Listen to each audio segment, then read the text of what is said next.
Good day, everybody. I'm Clyde Graham from Keystown Solutions. I'll be one of your co-hosts today for this fifth episode of Digital Ag Global.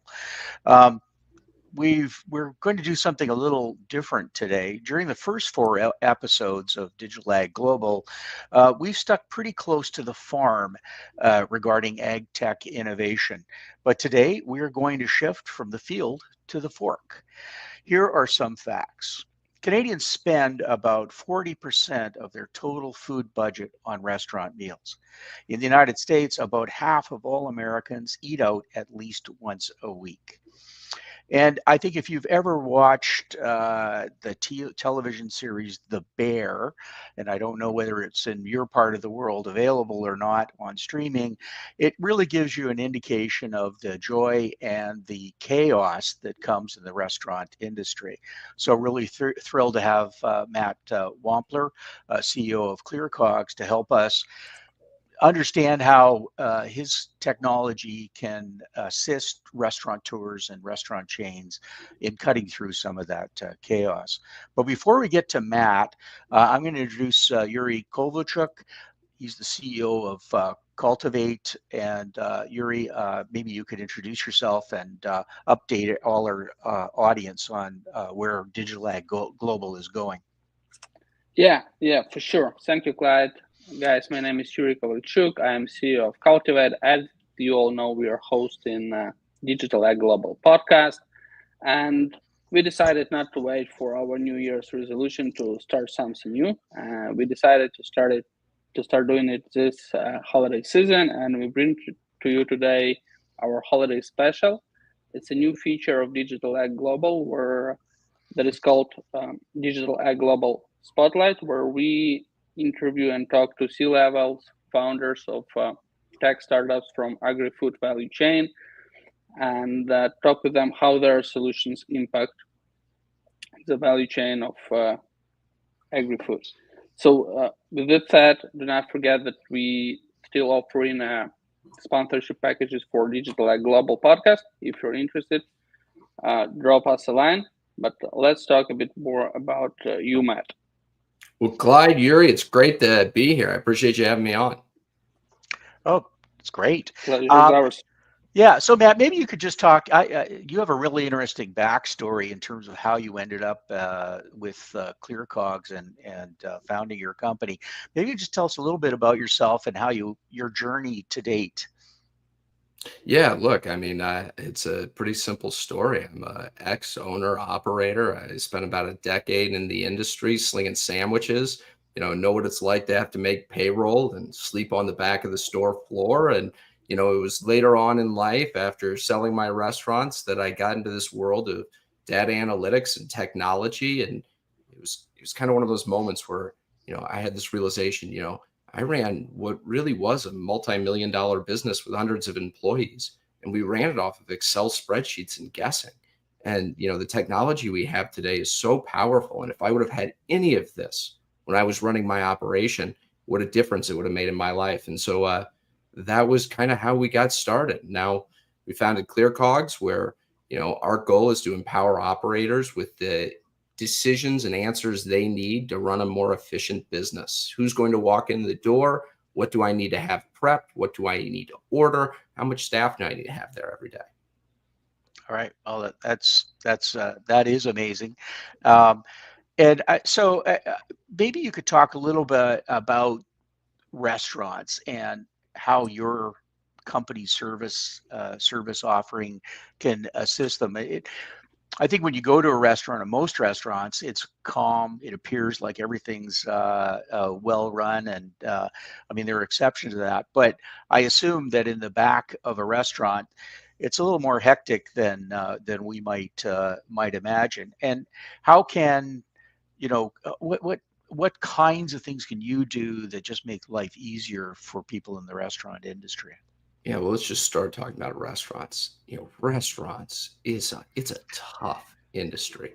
I mean, most of the time, if you're managing a restaurant, it's a thankless job where you put the key in the door every morning, try and get ahead and just wait to get, sucker punched in the gut with some surprise. You talk about the Bear. I turned on the Bear, And literally, it took me 3 times to get through the first episode. It was like PTSD going back into it. I mean, it was, I always say, my life story was a lot like the bear turning around my first restaurant, except for I wasn't a Michelin star chef. I was a 22-year-old kid who didn't really know what he was doing. But the thing that made me successful in the restaurant industry was that I was a franchisee. I was part of Jimmy John's. Jimmy John's had this great playbook.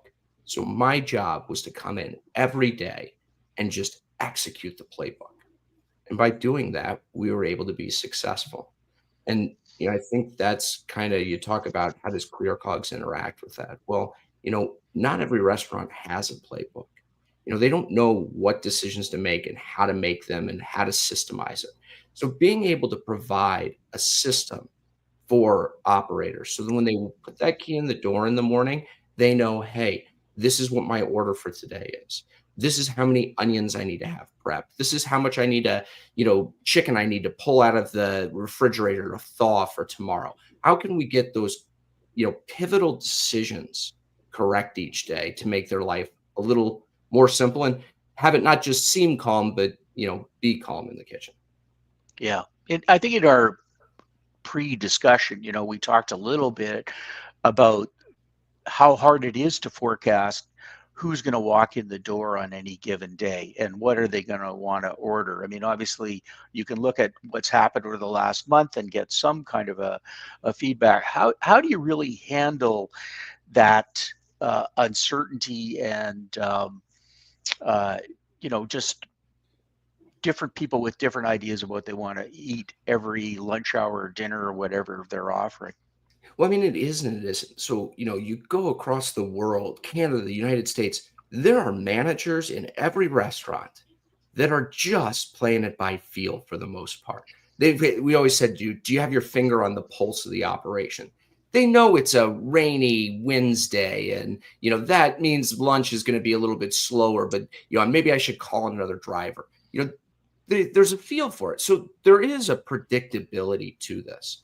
And I often say that, a great general manager could do what our system does. If they had the time and the bandwidth, they could really go sit down and look at how much, lettuce am I using every day and what was happening last week and are my sales trending up and do I have any catering and what happened last year and what they could do this, but it would take them an hour for them to just figure out what their lettuce prep should be for the day.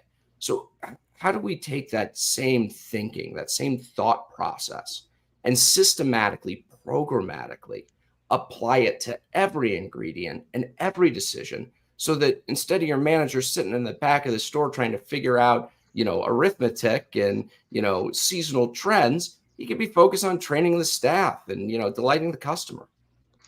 Okay. Yeah. Okay, Yurii, why don't you jump in? Sure. I mean, it's about predictability and forecasting for operation for the restaurant. But what I'm interested at, restaurants being at the very end of agri-foods value chain or supply chain, you guys deal with a lot of food processing from day to day. The question I have, how restaurants impact a rising challenge of food waste and sustainability issues we have and are facing globally, and does ClearCOGS help with that in any way? Yeah, we do, in a really impactful way. So, in the United States, let's just talk about food waste as a whole. 40% of our food in the United States goes to waste, right? And it's both a emotional problem and also a problem from the climate standpoint, right? If you were to make food waste a country, right, like as far as carbon emitters, it would actually be third behind the US and China. I mean, food waste drives more carbon emissions than the entire airline industry. We recently did a study with Climate Corp of Engineers and ReFed to come in and quantify what bringing a solution like this would do as far as reducing carbon emissions. By getting decisions correct each day around what to prep, what to order, the average restaurant that we're working with is reducing 1 metric ton of carbon per location per month along with 50,000 gallons of water. It's a huge problem with a huge benefit when you solve it. Oh, amazing. Go ahead, Yurii. No, that's great. That's great. You guys not just care about efficiency of operations, but also a footprint and impact that restaurants have on our climate and ecosystem. I mean, without being a technical guy, software guys, I want to talk a bit more about your product, your software solution, and what the biggest challenges building it from scratch. You know, I could, as I was answering that question, I kind of hear myself, and I could hear every restaurant sitting there thinking, well, sure, I could waste a lot less food, but I'm going to be out of product, and then I'm going to have angry customers. So, you know, one of the challenges we have to, you know, paint or get across is the fact that it's not an either or. This is an efficiency problem, right? When you solve this problem, it not only reduces food waste, it increases your profitability, and it also reduces the frequency with which you're running out of product. And so, really being able to understand that, hey, this isn't magic. You know, AI and machine learning really can go comb through hundreds of millions of data points and help you make optimal decisions that mean you're not going to be upsetting your customer, you're not going to be running out of product, and you're going to be making more money. And you know, restaurants are skeptical, so it's always getting them over that hurdle that it's not voodoo black magic. You know, one of the recent trends that is sort of like the quality and the freshness of products. And I'm guessing that if you want to reduce food waste, probably using frozen product is a big help, because you're going to lose a lot less product if it doesn't move. But then, at the same time, you've got a lot of people saying we want really fresh ingredients and all that stuff. How do you help restaurants split that atom? Well, let me ask you this from, a supply chain ag tech perspective, using local, farmers with fresh product, what challenges does that, have on the supply chain?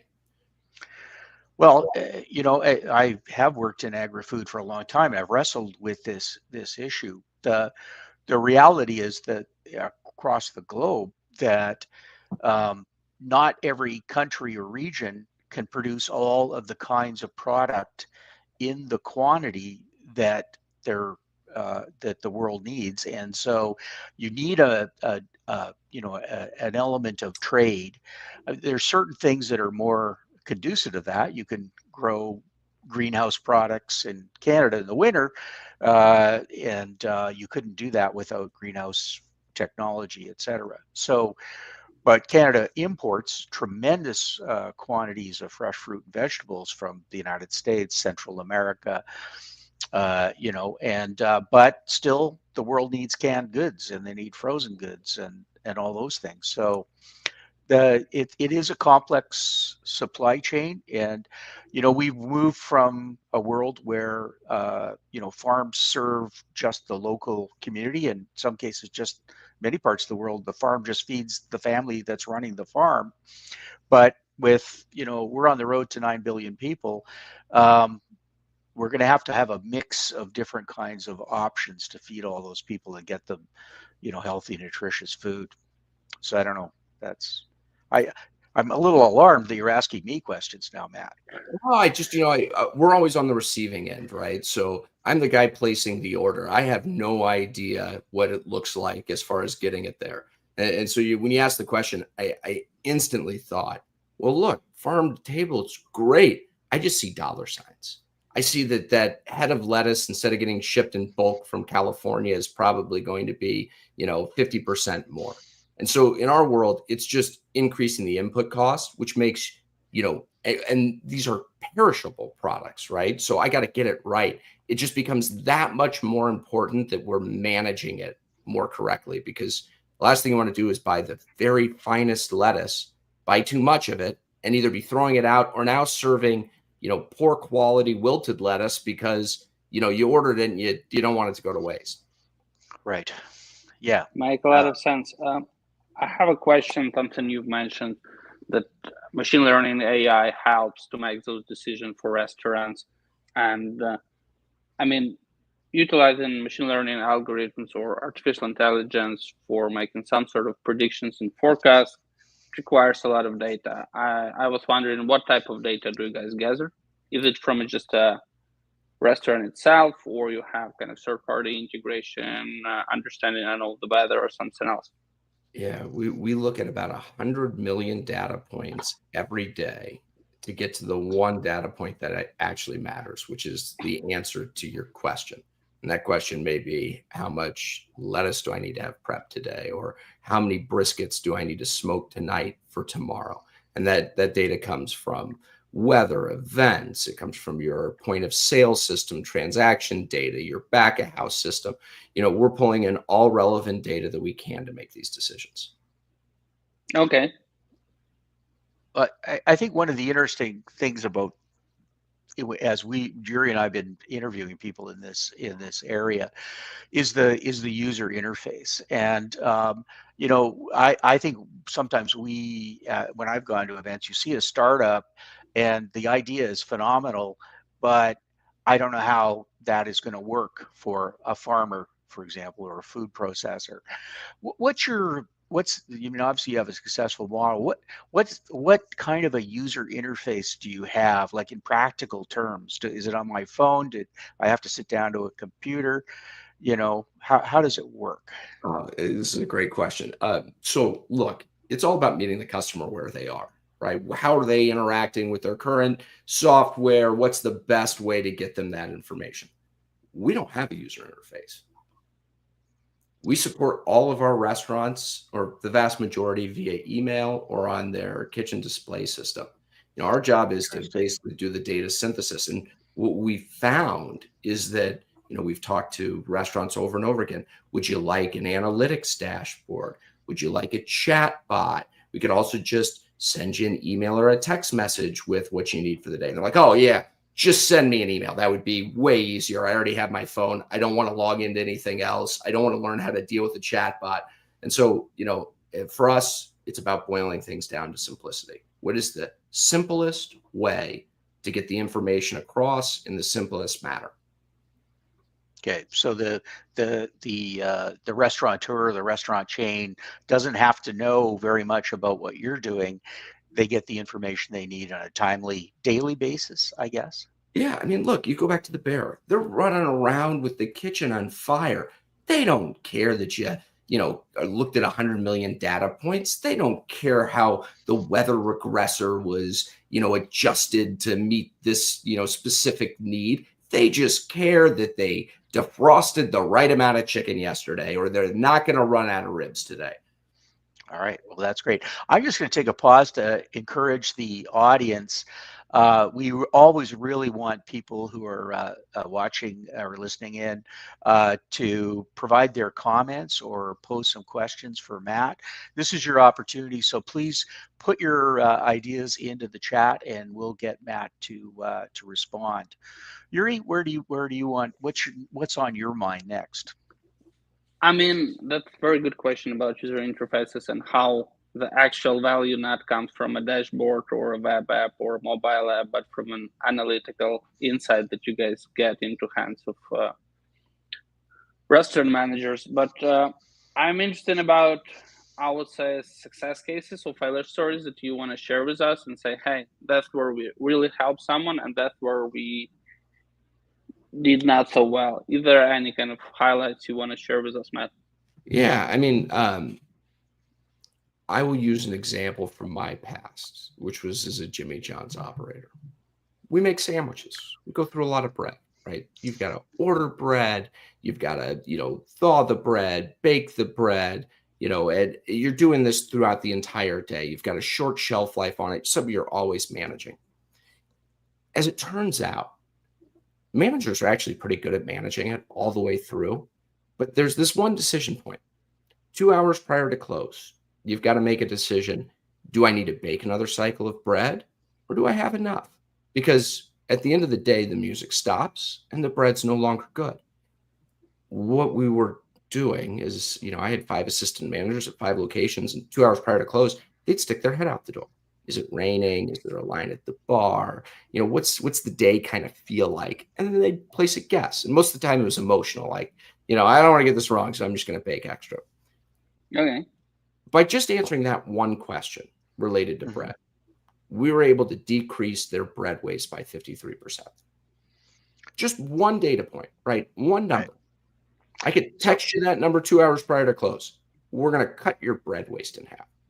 Yeah.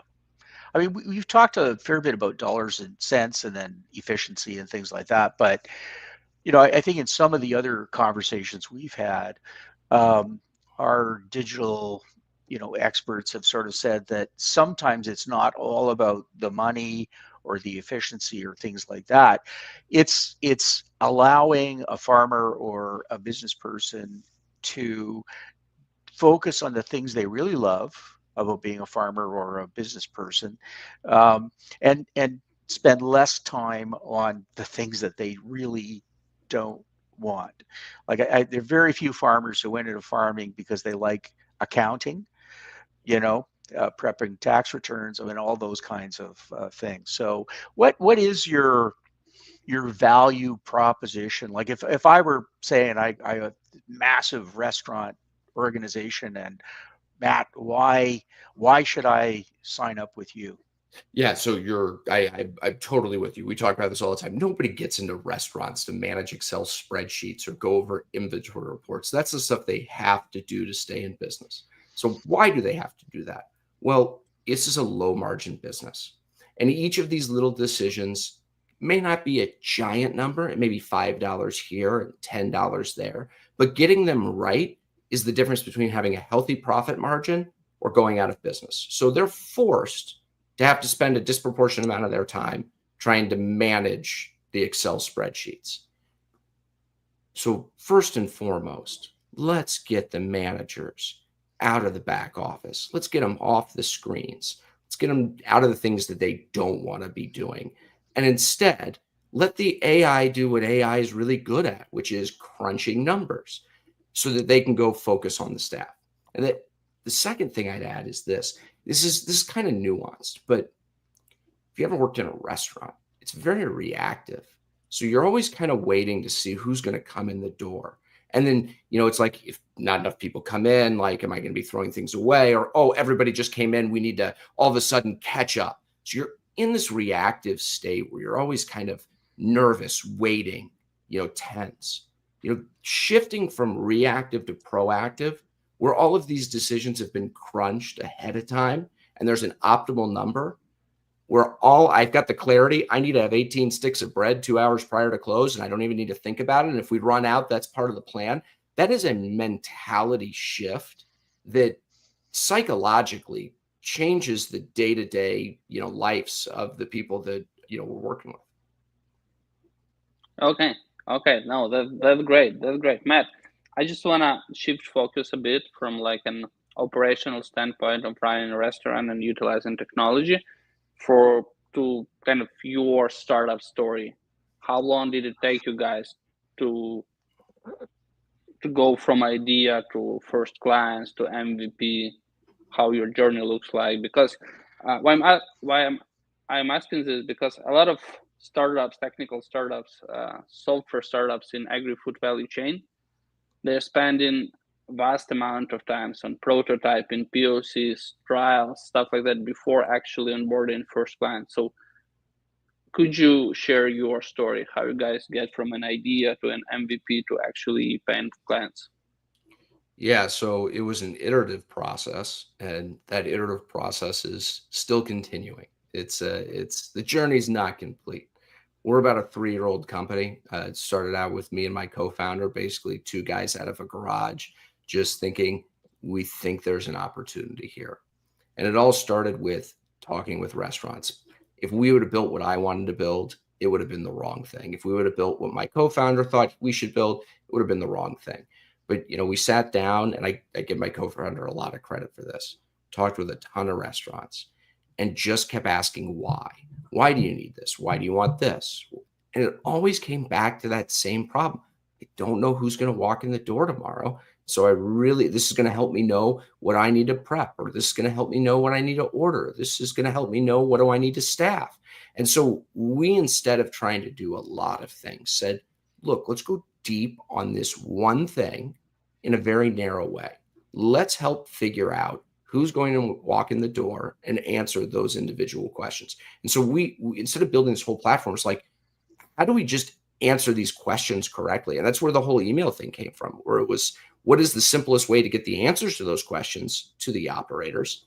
And it just kind of snowballed from there. And we've really listened to our customers along the way. So, it took a year to basically figure out, could you do this?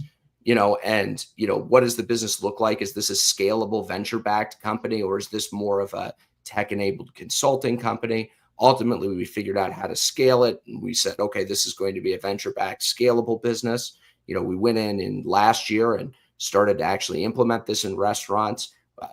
We saw, I think, one of our first case studies. We went in the first month in the first location, they saved $6,800. We're like, okay, this really works. And, it's unlocking a huge amount of value. And so this year has really been working with, larger, oftentimes publicly traded companies on building out their, demand planning and AI operations systems. Yeah. Okay. So I'll ask a bit of a blunt question. Where did you get your money? How'd you get your money? It was friends and family and angels. And, we were never blessed with the zero interest rate world where people just wrote checks. So it is, I've never known that world. This is the fundraising landscape I've worked in the whole time. But in the middle of that, it's, made us a lean, mean, more efficient, company. We've raised capital in our pre-seed from some great institutional, investors like PAX and, Math Ventures out of Chicago and Lofty Ventures. And we're literally this week closing up our seed round with some, great institutional investors that are actually coming from the sustainability and agriculture world. What's your experience been in dealing with, and we've had some guests that are in the money side of ag tech. What's your experience in dealing with them? I'm sort of interested in, I think there's we hear a lot about the gauntlet that they make startups run through in order to fund them. But I mean, did you learn anything from the kinds of questions? Did you learn things when you didn't get the money in the end, or just? I think the audience would be interested in your experience that way. Oftentimes I learned more from the people we didn't get money from. You get that old wise person who's been through it a lot and cuts you off after 20 minutes and says, I'm not going to invest. And let me run you through all the reasons why. Fundamentally, I believe that every one of these conversations we have with investors is a chance for us to learn and to challenge our beliefs. And so just going through the process has sharpened us, helped us think about the world differently. But this is kind of what I learned, from general fundraising. Venture capitalists, if you're going the venture route, look at so many deals every year that there's not room for too much uniqueness. You need to be a Delaware C Corp, right? They don't want to deal with an LLC. That's just too confusing. Sorry, could you just give just to keep, if people aren't familiar with those terms like LLC and things like that? Yeah.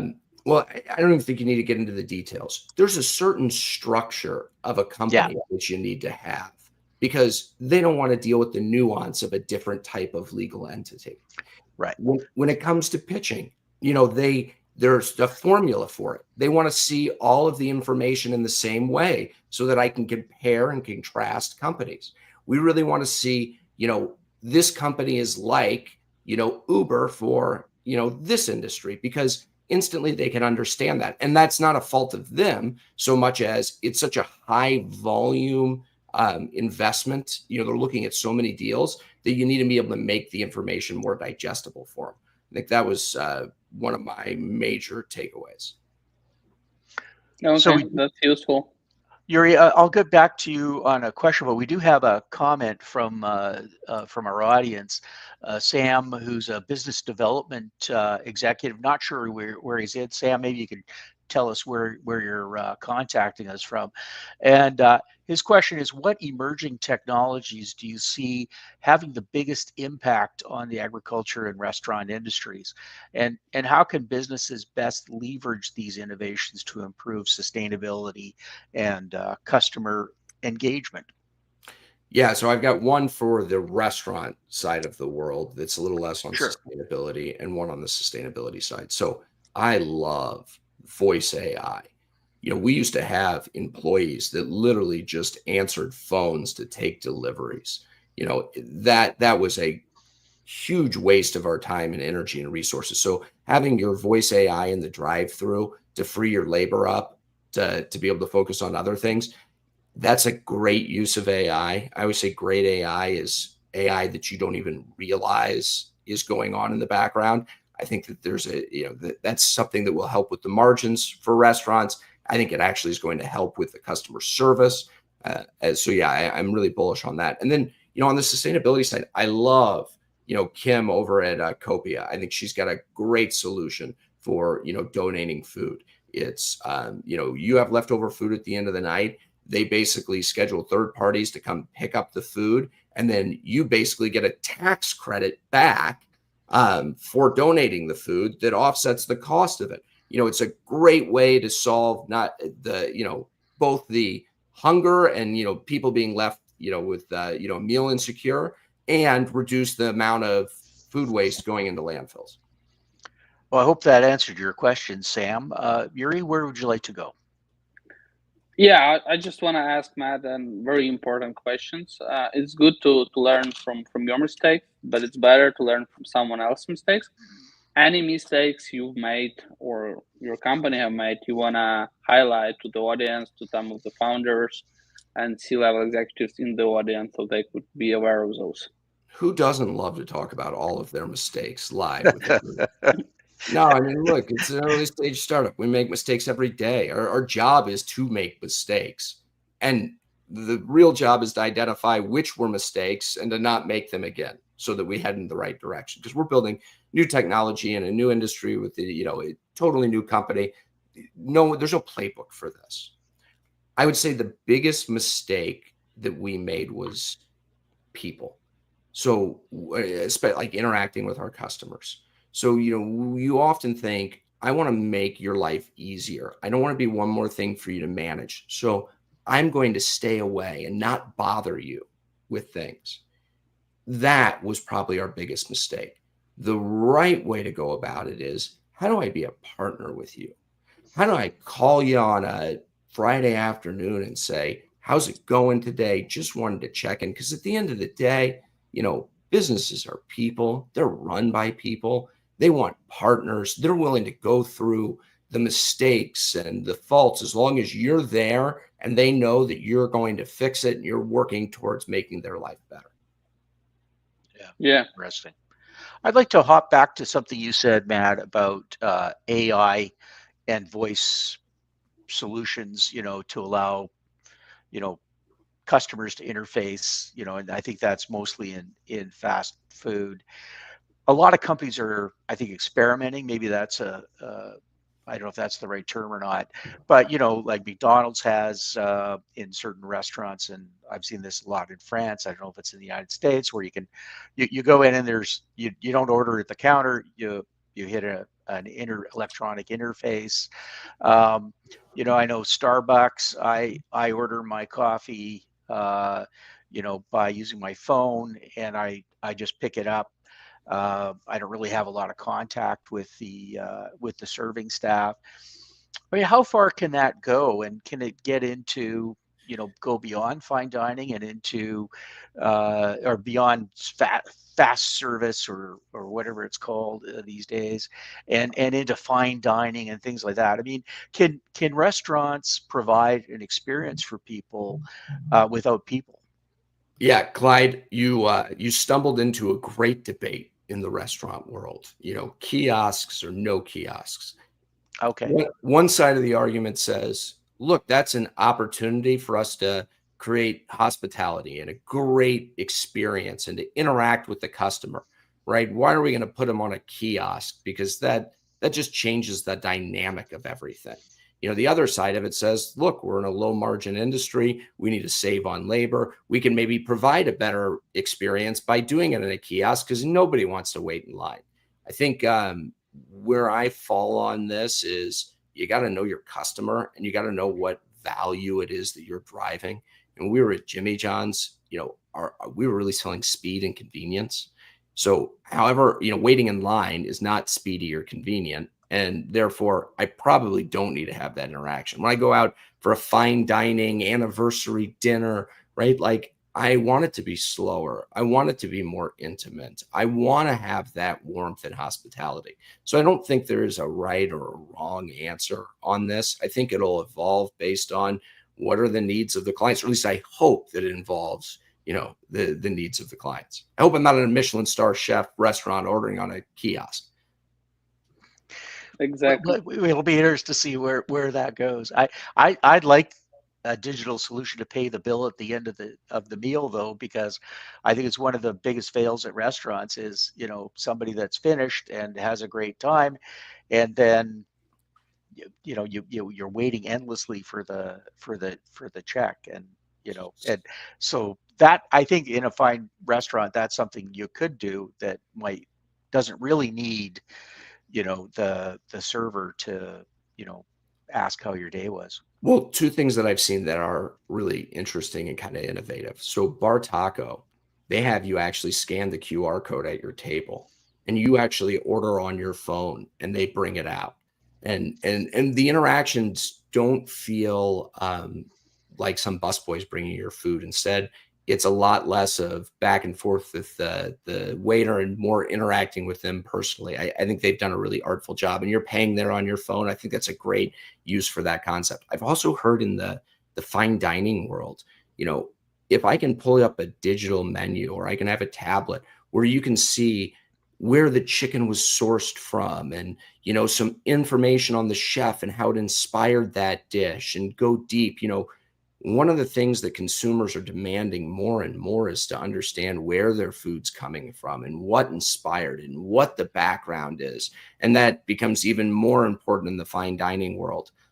Right now, we have great waiters and maitre d's that are going to be walking you through all of that. But not everybody wants to have a conversation. Some people just want to read on their own. So I think there are opportunities. It's an exciting time. All right, Yurii, where are you? What are you thinking now? What do you want Matt to tell you? I mean, I'm gonna be honest with you guys.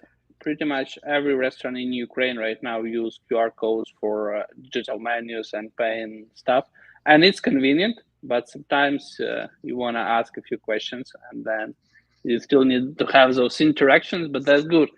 I mean, I guess the last question from my side would be: you mentioned that a lot more people in fine dining are trying to understand whether food coming from, so farm to fork kind of concept is gaining momentum.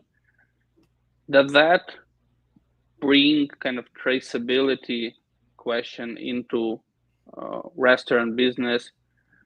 Will this help restaurants to gain more clients because they will have more transparency in terms of where they source their ingredients? Yeah, let me circle back on the traceability. I want to go back to the Ukraine QR codes. That first off, that's awesome that they're doing that. When I first got into the restaurant business, I mean, what was it, 14 years ago? So, a decade and a half. I guess that now it's sounding like a long time. We had a analog cash-like register. You used to have to go through at the end of the night and look at the receipt paper to make sure that people weren't, ringing in discounts and taking money out of the till. We were receiving fax orders up until like 2016 or 17. The fact that we've moved as far as we have post-COVID is a real testament to how much change is going on in the industry today. So it's an exciting time from that perspective. Okay. Maybe there's some opportunities to provide more job satisfaction for people working in the industry, by avoiding some of the the more drudgery kind of interactions with customers and have something a little more meaningful. Sorry, Yurii, go ahead. Oh, I'm good, guys. Yeah, well, Okay. I can go hit on the traceability side of things. It Yeah, comes let's do that. Yeah, it comes up quite frequently. Look, those, all right, I have 2 points on this. So, first and foremost, everybody in the corporate office always likes to talk about traceability and quantification. Let's really understand the problem. Go talk to the assistant manager running the night shift, and he's going to be able to tell you what they're throwing out and why they're throwing it out. I think 80, 60, 70, 80% of the problem around food waste, we know pretty clearly what the cause is and why it's happening. And we see people get, paralysis because they want to really quantify everything before going in and solving it. So I think that's a very idealistic way of going about it. And Okay. oftentimes, these are really difficult to quantify. And the second one is this, restaurants are incredibly dynamic. You're burning things, you're dropping things, you have, things that, waste that doesn't get rung in. This is a dynamic environment. And when you set up incredibly, not cumbersome, but technically sophisticated systems, they just tend to break. There's something you didn't account for. Nobody can figure it out. And you just end up spending more time just trying to log and, catalog things than you do on the actual business. It's one of the reasons that we do predictive PARs a lot of times, where it's like, I can tell you at a point in time where you need to be at in product. That's different from, I've gone through what you have on hand and like, this is the exact amount I want you to do at this moment. And while they're very similar things, there's a big difference from the technical point of view. The way we go about doing it's incredibly resilient because it's not dependent on all of these human entered data points, and it's not dependent on the whole system working correctly. Instead, it's just dependent on the person that's running the kitchen being able to look and say, do I have this amount? No, I don't. Let's add more to it. And so I'd love to get to the world of traceability. I think we're on the path there, but it's going to take time, and it's not the world's easiest thing to do. So address the things that we can do today. Well, traceability is a big issue throughout the whole agricultural supply chain. It's achievable in certain areas, and in other areas, I think it's going to be a bridge too far for a long time. Matt, we usually like to end the session with putting our guest on the spot and ask for your hot take. What should the audience be looking for in the next year or 2 years or whatever time horizon that you think is going to be really interesting for them and something you're watching? Well, look, I follow the whole generative AI thing very closely as we play in that world. It is evolved so quickly that when we were originally looking at generative AI solutions, and we're working towards building a restaurant co-pilot, every 3 to 6 months, there's just been a paradigm shift of it getting better. And every time I hear from people like my co-founder and all the tech people that it's coming to a head, they're kind of running, it's the end of how much advancements they're making. I wouldn't bet against it. It seems to always exceed expectations. And when you look at the amount of capital that's going into the foundational models that are being built out today, your ChatGPTs and Metas and Googles, I think it's a really exciting time.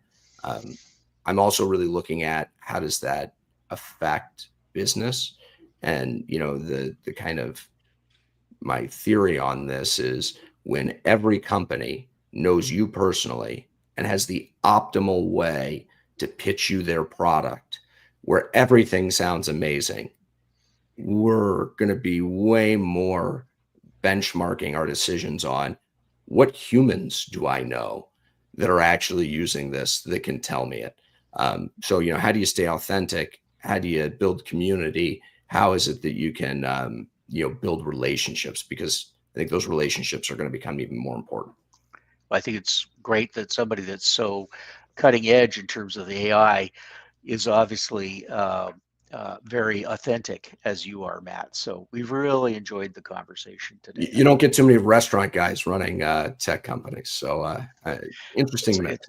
Yeah, well, and we're seeing more and more farmers involved in ag tech as well. So I think a lot of people are going to be doing things that are maybe initially outside their comfort zone.